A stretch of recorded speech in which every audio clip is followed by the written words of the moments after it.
کس قدر شباہتیں ہیں حضرت زہرا میں اور معصومہ قم میں بھی، کہ باقاعدہ علماء نے پورے پورے آرٹیکلز اس پہ لکھے ہیں کہ حضرت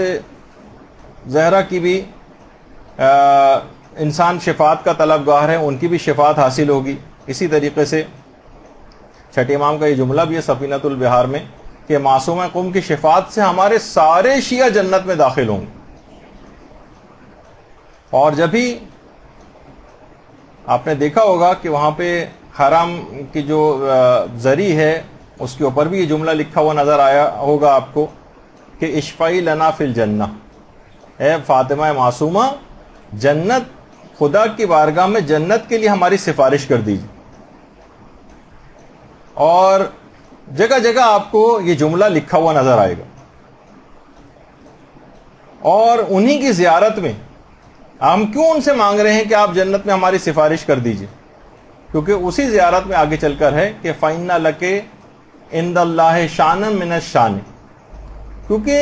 آپ کی قدر و منزلت خدا کی بارگاہ میں بہت زیادہ ہے، محضر خدا میں آپ ایک عجیب شان و منزلت اور قدر و منزلت کی حامل،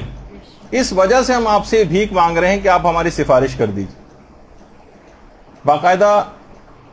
حسن زادہ عاملی، آیت اللہ حسن زادہ عاملی نے ایک کانفرنس بھی ہوئی تھی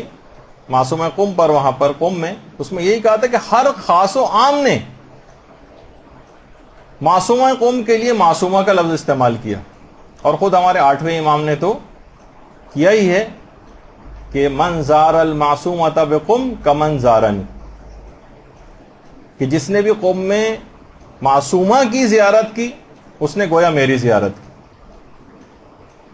اور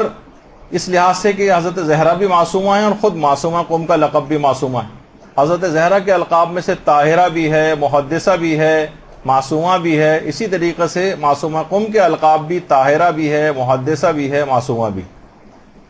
اچھا، کم عمری میں بھی شہادت پانے میں دونوں، وہ 18 سال ان کی عمر تھی معصومہ قم کی، 25 سال روایتوں میں بیان ہوئی ہے، بہت سی روایتوں میں تھوڑی سی زیادہ بھی بیان ہوئی ہے۔ اور یہ جو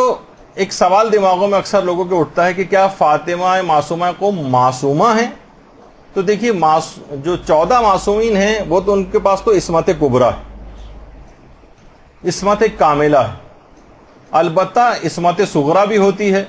محفوظ عن الخطا بھی اس کو کہا جاتا ہے، جیسے حضرت عباس علمدار علیہ الصلوۃ والسلام، حضرت زینب سلام اللہ علیہا، اللہم صلی علی محمد وعلی محمد۔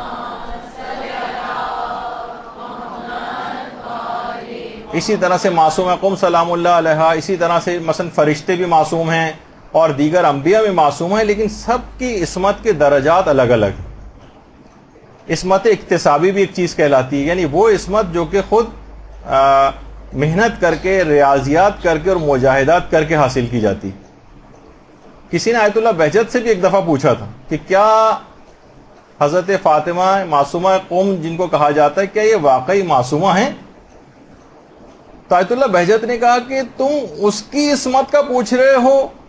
کہ جس کی شفاعت سے جنت واجب ہو جاتی، یعنی حیرانگی کا اظہار کیا کہ اس کی عصمت کا پوچھتے ہو، یعنی جس کی فقط سفارش سے جنت واجب ہوئی جا رہی، تو سوچو کہ اس کی عصمت کا کیا مقام ہوگا۔ اور ایک لقب ان کا کریمہ اہل البیت بھی ہے، کریمہ اہل بیت، اور یہ خود معصومہ قم کے یہ جو لقب ہے یہ آیت اللہ محمود مرشی کے واقعے میں امام نے ان سے کہا تھا کہ تمہیں چاہیے کہ کریمہ اہل بیت سے رجوع کرو۔ اچھا، پھر معصومہ قم نے شادی کیوں نہ کی؟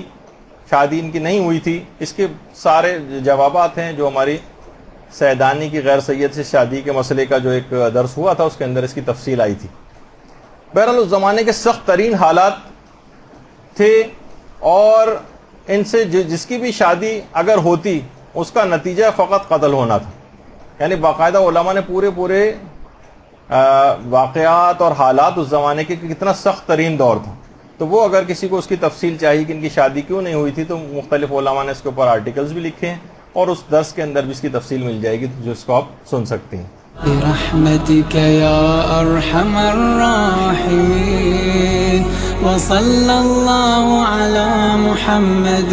وآله